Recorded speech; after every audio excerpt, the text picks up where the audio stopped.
국민 여러분, 안녕하십니까? 더불어민주당 대표 추미애입니다. 곳곳에 봄이 일어서고 있습니다. 춘삼을 때 아닌 눈발도 흩날렸지만 봄은 여지없이 온 땅을 뚫고 일어났습니다. 한반도에도 봄이 오고 있습니다. 냉전 시대의 마지막 골방, 한반도에 따뜻한 온기가 감지되고 있습니다. 그렇다고 들뜨고 성급한 마음으로 일을 그르쳐서도 안 될 것입니다. 이번에 오는 한반도의 봄은 화려하게 한번 피었다 지는 벚꽃이 아니라 우리 민족 가슴마다 흐드러진 진달래와 같아야 합니다. 4월 남북 정상회담, 그리고 5월의 북미 정상회담. 이번 달만 지나면 한반도 정세의 일대 변화를 몰고 올 세계적 회담이 기다리고 있습니다. 어쩌면 분단 국가에 살아온 우리의 남은 생애는 물론 우리 아이들의 장래를 획기적으로 바꿔낼 전환기적 변화가 올 수도 있습니다. 20세기 절반을 전쟁과 냉전으로 보냈던 세계 역사는 우리 한반도에만 분단의 아픔을 남겨뒀습니다. 이제는 거두어내야 합니다. 철조망을 거두어내고 미움과 증오를 거두어내고 총뿌리와 핵탄두, 미사일을 거두어내야 합니다. 한민족 공동의 번영과 새로운 도약을 위해 당당하게 대화하고 평화를 요구해야 합니다. 평화는 대한민국 국민의 주권이며 권리입니다. 평화야말로 대한민국 국민의 미래이며 소명입니다. 한반도 평화는 동북아 평화이며 세계 평화입니다. 우리가 평화를 지켜내면 세계 평화를 지켜내는 것입니다.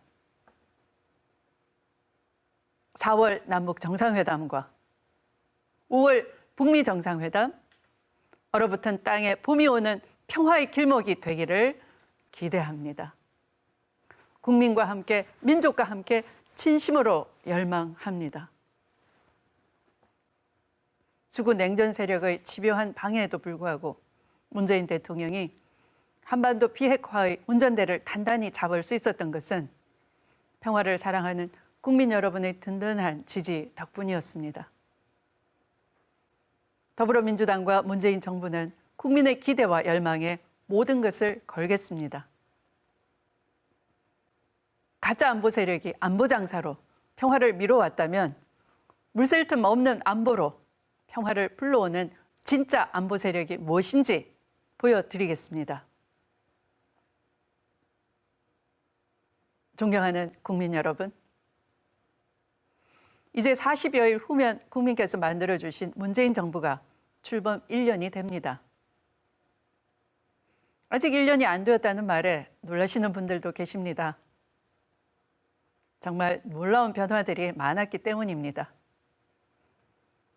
촛불민주주의가 탄생시킨 더불어민주당 정권은 오로지 국민의 명령에 따랐습니다.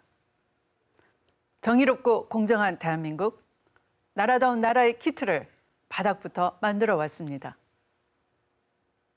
두 전직 대통령의 구속으로 적폐 정권 9년은 마감되었지만 적폐청산은 계속될 것입니다. 특히 6월 지방선거에서 지방정부의 부패와 비리 같은 지방적폐 청산은 원칙대로 이루어져야 할 것입니다. 전국 17개 시도 226곳의 크고 작은 지방정부에서 작은 정권교체들이 뜰불처럼 일어날 것입니다. 거스를 수 없는 지방분권 대세 속에서 지금보다 훨씬 많은 권한을 넘겨받게 되는 지방정부는 지금보다 더 청렴하고 더 투명해져야 합니다. 4월과 5월이 여는 한반도 비핵화와 평화 시대에 이어 6월은 지방적폐를 청산하고 지방 권력을 바꿔 지방 분권 시대로 나아가야 할 때입니다. 사랑하는 국민 여러분, 여러 경제 지표를 통해 확인할 수 있듯이 대한민국은 확연한 경기 회복세에 접어들었습니다. 그러나 청년을 비롯한 전반적인 고용 상황은 녹록치 않은 현실입니다. 그래서 문재인 정부는 일자리 정책을 최우선 과제로 삼아 가용할 수 있는 모든 자원을 동원해 일자리 창출에 총력을 기울이고 있습니다. 오는 4월 약 4조 규모의 청년 일자리 추경으로 중소, 중견기업에 취업하는 청년들에게 획기적 지원으로 대기업과의 임금 수준을 맞춰 취업의 문을 열겠습니다. 더 이상 일자리를 만들지 못하는 경제 구조를 뜯어 고쳐 좋은 일자리, 많은 일자리를 만드는 경제 구조로 바꿔내겠습니다. 사람 중심 경제란 말 그대로 사람이 일할 수 있는 경제입니다. 소득 주도 성장이란 일자리로 소비를 늘리고 생산을 늘리는 성장입니다. 이를 위해 최저임금 인상은 필수적인 조치입니다. 야당은 최저임금 때문에 고용은 늘지 않고 자영업만 어려워질 것이라 반대했습니다. 그러나 정부의 지원 대책이 조금씩 실효를 거두며 최저임금 인상이 자리를 잡아가고 있습니다. 조금 더 시간이 지나면 소득 양극화 해소의 단초를 마련하고 안정적인 일자리 창출로도 이어지게 될 것입니다. 여성의 경제활동은 더 활발해지고 노인 실업과 노인 빈곤도 해결할 수 있습니다. 죽도록 일하지만 배고플 수밖에 없는 근로빈곤. 그 문제를 해결하는 첫 단추가 바로 최저임금 인상이라는 점을 말씀드립니다. 국민 여러분, 진짜 문제는 최저임금 인상이 아니라 높은 임대료입니다. 저는 작년 9월 국회 교섭단체 대표연설에서 지대개혁을 주장한 바 있습니다. 세계 최고 수준의 불평등과 불공정, 이를 개선하지 않고서 과연 대한민국이 앞으로 갈 수 있을까요? 자영업자와 소상공인의 삶을 어렵게 하는 근본적인 원인, 힘들게 일을 해도 먹고 사는 문제가 나아지지 않는 이유, 그것은 시급을 올리는 최저임금 인상이 아니라 막대한 불로소득을 얻고 있는 천정부지의 임대료 때문입니다. 지난 수십 년간 한국에서는 주기적으로 부동산 투기 광풍이 불었습니다. 그 결과 토지 불로소득이 소수에 집중되었고 소득과 자산의 불평등은 더욱 심해졌습니다. 불로소득이 늘어날수록 노력소득은 줄어들고 활력 없는 지대추구 사회로 변질되고 말았습니다. 강남 불패와 부동산 불패를 신봉하는 투기꾼만 살맛나는 세상이 될 뿐입니다. 오히려 중산층과 서민들의 집 한 채 소박한 꿈을 더욱 어렵게 만든 것은 부동산 투기였습니다. 그래서 지금의 야당이 여당 시절에도 부동산 투기만큼은 꼭 잡겠다고 공언하기도 했습니다. 문재인 정부 역시 일관되고 강력하게 부동산 투기 근절에 나섰고 제대로 해낼 것입니다. 이제 그 성과가 조금씩 드러나기 시작했습니다. 지방은 물론 수도권의 집값도 안정세에 접어들고 있습니다. 더불어 잘 사는 대한민국을 위해 문재인 정부는 개헌안에도 이러한 내용을 담았습니다. 경제 민주화 조항을 강화하고 토지 공개념을 분명하게 명문화했습니다. 토지 공개념은 사유재산제와 시장경제를 부정하는 것이 아닙니다. 이념의 문제는 더더욱 아닙니다. 우리보다 앞선 많은 자유선진 국가들이 이미 헌법과 법률에서 토지 공개념을 채택하고 있습니다. 정체된 대한민국의 발전과 사회경제적 불평등을 치유하는 필수 불가결한 선택입니다. 앞으로도 문재인 정부와 더불어민주당은 우리 사회에 깊숙이 드리워져 있는 지대 추구의 덫을 걷어내는 데 주저하지 않겠습니다. 존경하는 국민 여러분, 지금으로부터 31년 전 우리 국민은 직선제 개헌을 쟁취해냈습니다.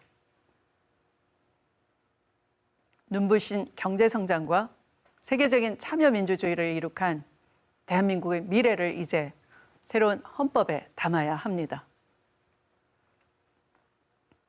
국민주권이 온전히 실현되는 개헌, 사회 경제적 불평등을 해소하는 개헌, 삼권 분립과 민주주의가 제대로 작동하게 하는 개헌, 그리하여 내 삶이 바뀌는 개헌을 반드시 이뤄내야겠습니다.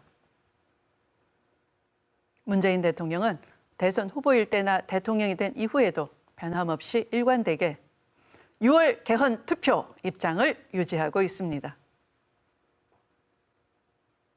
6월 지방선거와 개헌 투표를 동시에 실시하는 것은 국민과의 약속이었습니다. 당시 홍준표, 안철수, 유승민, 심상정 후보들은 모두 6월 개헌을 약속했습니다. 그런데 지금은 야당이 됐다는 이유로 6월 개헌 약속을 헌시짝처럼 버리고 있습니다. 마치 31년 전의 모습이 재현되는 것만 같습니다. 개헌을 하고자 하는 국민, 개헌을 막으려는 호원 세력 간의 대립은 결국 국민이 승리했다 하는 것을 역사가 증명합니다. 야당은 지방선거 유불리를 계산하며 호원 세력이 될지 국민의 뜻을 받드는 국민 세력이 될지 분명하게 선택하고 그에 따른 책임을 져야 할 것입니다. 문재인 정부가 내놓은 개헌안은 국민의 권리를 최대한도로 확대한 사실상 국민이 발의한 개헌안입니다. 사람이 먼저라는 철학을 토대로 전부 인권적 기본권을 확대했고 땀 방울의 가치를 보장하기 위해 동일 노동, 동일 임금의 원칙을 분명하게 밝혔습니다. 더불어 사회적 약자를 보호하고 국민의 생명을 지켜내는 국가의 의무를 강화했습니다. OECD 34개국 대부분이 채택하고 있는 선거 연령도 18세로 낮추어 청년과 청소년의 정치 참여를 보장했습니다. 국민 발안제와 국민 소환제를 신설해 촛불 민주주의로 발현된 정치 참여의 길을 열었습니다. 나라를 나라답게 만들자 외쳤던 국민의 뜻을 실현시키겠다는 강력한 의지이자 다짐입니다. 문재인 정부가 내놓은 개헌안의 골자는 권력을 나누는 것에 있습니다. 대통령에게 집중된 권한을 국회에 달라는 주장도 있습니다. 그러나 국회는 삼권 분립의 원리로 견제와 균형의 상대입니다. 대통령의 권한은 국민과 지방정부에 나누어 국민의 주권을 강화하고 지방정부의 자율성과 독립성을 높여가는 것이 핵심입니다. 아울러 국회의 권한을 강화하고 사법부의 독립성을 보장해 진정한 삼권 분립이 이행되도록 해야 하겠습니다. 입법부, 행정부, 사법부가 수평적 권력 분립을 이행함과 동시에 중앙정부, 지방정부로 나눠지는 수직적 권력 분립 또한 매우 중요한 요소입니다. 현재 대한민국은 수도권 중심의 성장 전략이 누적되어 비대해진 수도권과 낙후된 지방으로 양분되어 있습니다. 지방 소멸을 막는 강력한 지방 분권 개헌을 하지 않는다면 더 이상의 지속 가능한 성장, 미래 지향적 성장은 무의미합니다. 민주당의 역사는 끊임없이 지방자치와 분권을 지향해 왔음을 보여줍니다. 김대중 대통령은 목숨을 건 13일 단식으로 지방자치를 부활시켰고, 노무현 대통령은 지방분권, 지방균형 발전의 시대를 열었습니다. 문재인 정부 또한 내 삶을 바꾸는 자치분권이라는 비전 아래 자치 입법권, 행정권, 재정권, 복지권으로 지칭되는 4대 지방자치권을 보장하려 노력하고 있습니다. 지방분권 원조 정당인 더불어민주당이 권한은 나누고 권리를 되찾는 분권 국가 건설을 위해 최선을 다하겠습니다. 국민 여러분, 국민의 중로는 의원 내각제가 아닌 대통령제입니다. 국회 국무총리 선출권 내지 추천권을 주는 것은 야당에 의한 변형된 의원 내각제일 뿐입니다. 야당이 국민을 현혹시키면서까지 국민 대다수가 찬성하는 대통령제를 반대하는 것은 사실상 개헌을 막아보자고 하는 것에 다름 아닙니다. 1948년 재헌 이후 9차례 있었던 개헌들은 대부분 권력자의 집권 연장을 위한 도구로 활용되어 왔습니다. 이번 10번째 개헌은 달라야 합니다. 촛불 정신을 담아 주권자 국민을 위한 개헌이어야 하며 그 과정과 내용 모두 국민의 것이어야 합니다. 또다시 정치권이 국민을 소외시켜서는 안 될 것입니다. 야당은 이제라도 민심에 따라 개헌에 임해 주시길 바랍니다. 존경하는 국민 여러분, 이번 지방선거의 촛불의 명령을 따라 새로운 대한민국의 디딤돌을 놓겠습니다. 지방적폐를 해소해내고 민생의 활로를 새롭게 만드는 미래를 향한 선택이 되어야 합니다. 문재인 정부와 더불어민주당은 늘 국민의 편에 서서 최선을 다하겠습니다. 감사합니다.